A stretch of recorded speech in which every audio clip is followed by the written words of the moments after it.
Coach à domicile, le conseil bien-être de nos experts. Bonjour, je m'appelle Sébastien Roussia, je suis l'auteur de Comment devenir aussi sage qu'un Chinois aux éditions de l'Iconoclaste. Je voudrais discuter avec vous de comment gérer une dispute de couple à la chinoise.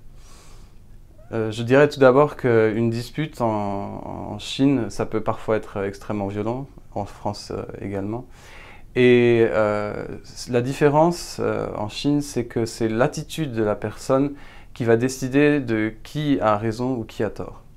Donc ce n'est pas forcément les arguments qui vont jouer, mais c'est plutôt l'attitude de la personne qui se dispute.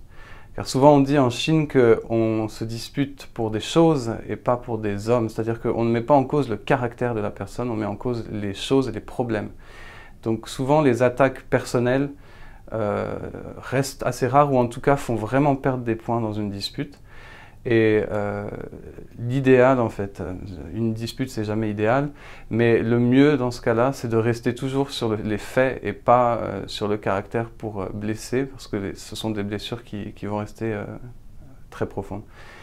Donc en fait ça c'est quelque chose qui vient certainement de la pensée taoïste, c'est-à-dire que la forme que prend la dispute importe presque plus que le fond de la dispute.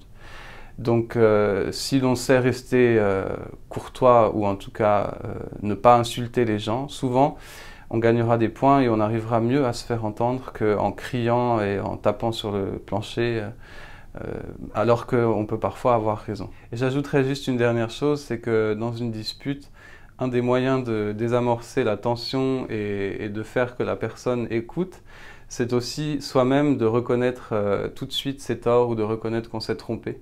Parce que souvent, c'est ce qu'on m'a souvent dit en Chine, c'est que les Français, quand on se dispute avec quelqu'un, on ne reconnaît pas tout de suite ses torts et ses erreurs, on va soit les occulter et faire comme si on les avait reconnus, soit on va les reconnaître mais longtemps après, peut-être quelques jours après.